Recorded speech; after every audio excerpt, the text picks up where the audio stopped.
What is going on, everybody? Ordinary Randy here, and you may recognize this beauty right here from my LG Ultragear 27-inch gaming monitor video right here. In that video, I unbox it and take a quick look at this monitor. It's been 3 months since I've had this monitor, and today we're going to be discussing my biggest problem with it. But before we get into my biggest problem with this monitor, a lot of you have left questions and concerns on the previous video, which you can find right here, and I thought that today I would be discussing and answering those questions. So the first question comes from Rob Williamson, which is, any good for Xbox Series X? And the answer to that is yes. You get quality output for what you're paying. It's less than $200, which it should be. If you're paying anything over $200, it's overpriced a little bit, but still doable. The quality you're getting from this monitor and how much you're paying, it's worth it. It's 1920 by 1080, basically 1080. Full HD, it's worth it. Good quality, looks good, picture perfect. You're not going to get 4K out of it. It's not a 4K gaming monitor. For the price, getting full HD on it, solid. Looks good, nice and crisp. Next question comes from Who Dat. He says, how do you change the frames for the monitor in eyeing to get 120 in GTA? Basically, what I think you're asking is, how do you get 120 FPS on GTA? That mainly comes down to whatever you're using to play GTA, whether it be a PlayStation, Xbox, or PC, because this monitor right here gets 165 Hz refresh rate. Basically, from my understanding of it, is if you're getting higher than 165 frames per second, then the monitor won't really output it because it's only 165 Hz refresh rate. The monitor can go up to 165 frames per second. Anything below that, it'll look good on it and it'll automatically have it. I think it just mainly comes from your system. I could be wrong. If I'm wrong about that, let me know down below and answer that, because that's my understanding of it and I answered it the best I could. This next question comes from Sirijan Thakur or Takur. Sorry if I butchered it. The question is, how's the ghosting in this monitor from your perspective? In my perspective, I don't see any ghosting. Someone in the comments from that video even said that they saw ghosting when they used it. For me, I haven't noticed any. I even looked at the One eternity later. website that tests for ghosting with the little aliens going by. I'll show you that right here. I haven't seen any on the monitor doing that testing and looking at it myself or gaming myself. On the other hand, not all monitors are made the same. They may use the same pieces, but the outcome isn't always the same. So my monitor and someone else's monitor, same model, same everything, but since they were made a little bit different, it's possible that one has ghosting and one doesn't. So in conclusion, I don't see any ghosting on my screen. If you do on yours, it should be pretty negligible. It's probably very minor where you barely notice it. But I will say ghosting is the least of your problems compared to what the actual big problem with this monitor is. Next question comes right here from Solarfly. His question is, or her, they ask, does it give you 120 frames on PS5 or Xbox Series X or Xbox in general? Answer to that is yes. It does. It can, because the monitor is up to 165 Hz refresh rate, so you'll be good on that front. As long as the PS5 or Xbox or whatever you're using is outputting 120, then yes, you're fine. And the other part of that question is, does it have HDMI 2.1? Thing about that is, I even looked on the LG website and I haven't seen anything about it. So I looked deeper into it and tried to find it on their website. It just says HDMI, yes. That's it.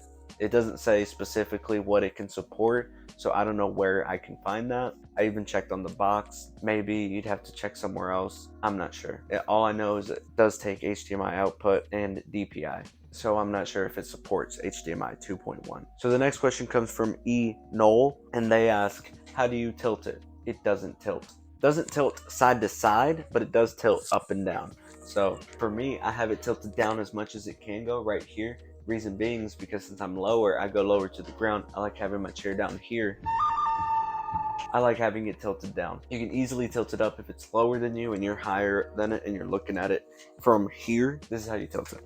Sin City was a maybe. Simple as that. That's the only way I know how to tilt it. It just goes up and down. Let me actually check if it tilts side to side. Nope. So when you assemble it, there actually is a piece that you can notice shifts a little bit. That's so that it can tilt up and down. That's the only way to tilt it. You can't tilt it side to side. So the next question comes from Adrian Padron, and he asks, I was wondering why I can't see the homepage. Do you need a PC to see it? Yes, there is no homepage on this. It's a monitor. It's not like a smart TV. You can't turn it on and it'll have something there for it to display. I'm gonna unplug both HDMI and DPI and there won't be anything on it. I think it goes into an automatic power savings mode and it just turns off from there. As you can see, it just says no signal.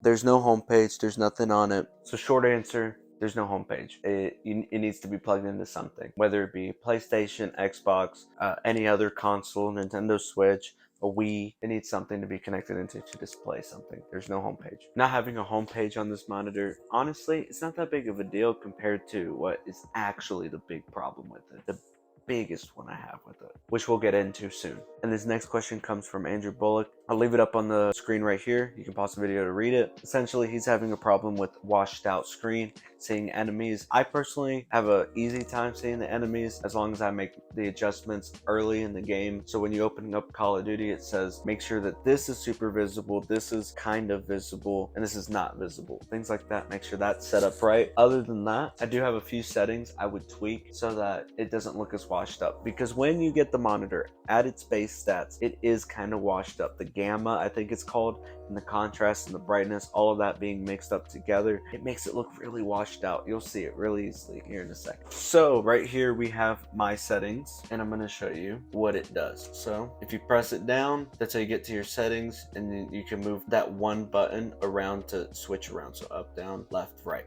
So press, go to settings, and from settings, if you look at the modes, watch what happens when I go to a preset mode. Super washed, right? A lot of these are. So when I go to picture settings, my brightness is set at 60, my contrast is set at 70, sharpness at 100. I have gamma mode 3 because it's the darkest that I like. These other ones kind of bring it out. It kind of flushes it out. Color temperature is at manual C2, so that's cool too. Everything's set at 50. 2,000 years later. DFC, I don't know what that is, but I leave it off. Those are my picture settings. You can try that and see if that helps. But you can tell that the preset ones are pretty washed out. This is mine, and this is the one that comes with the monitor. So it does kind of wash things out. Now again, if you don't know how to do these settings, there's one button right under here, right here down the middle, under this part of the monitor. If you just press it and then you move it around, you can change. Press it and then you can flick it up to power off, press and hold to power on. One button does it all. Turn it up. Volume, you need to move left and right before you do anything else. Now, ladies and gentlemen, the question we've all been waiting for, the one that leads into what is my biggest problem with this monitor. And the question comes from Rick Barrios. He asks or says, I just got it, but does it have speakers? Answer is no. This monitor does not come with speakers. You pay about $200 for it and it doesn't have a built-in speaker. Some might argue that it's better that it doesn't have speakers and you connect your own, and because most people use headsets, whatever. No, here's the thing. I had to compromise and use headphones to be able to have audio for that monitor, which I don't appreciate. I think it needs to come with something, even some cheap little round speakers to connect to it or something. I don't like that it doesn't come with speakers. Not having speakers built into the monitor makes it so that people have to buy speakers like I did. I went and bought these speakers, and if you want to know what these speakers are, check out this video right here. I go in depth on it and test them out, and pretty solid speakers. But regardless, I had to go out and buy speakers and use the headphones I had to be able to listen to it, which before I was using a TV as my monitor, which it had really bad quality, but it at least had a speaker built into it. I think something simple, like it doesn't have to sound the best. You can always change it to something else. But I think not having speakers included into the monitor or somewhere under it was a bad choice. I think it needs something. My solution is I have an audio jack. I connect it to the back of the speaker. There's a port for it. You connect it. That's where my speakers go. So if you plan on using this monitor for, let's say you have a PlayStation or Xbox or something, you'll need to have speakers connect to that. It won't have audio coming out of it already on its own like a TV would. Essentially, in these last 3 months, this monitor has been my go-to daily driver. Still holds up to par. Hasn't really dwindled down. Doesn't really look bad. It looks great. Everything I do looks beautiful. It looks crisp, smooth, runs fine. It runs perfect. I love it. Biggest problem, again, speakers. I really wish it would have came with some. It's an easy fix. It's just, it would have been nice to have something so I didn't have to go out and buy buy, purchase, be a consumer, capitalism, and just extra steps just to have some sound playing the games I love and I want to. If you have any further questions you would like answered, you can leave it down below, talk amongst yourselves, answer it with each other. I can make another video answering it. Overall, still a good buy. I still think if you buy this, you're not really missing out. If you're the type of person who needs the latest and greatest, newest stuff, get the new one coming out soon. I don't know when it's supposed to come out or if it's already come out. But if you're like me and you don't need the newest and best, greatest, whatever, then I would go for this. It should be less than $200 since it's an older generation than what's coming out soon. But if you enjoyed the video, leave a like and comment down below. If you didn't enjoy the video, leave a dislike and comment down below what you think I can do to improve. Other than that, have a great day.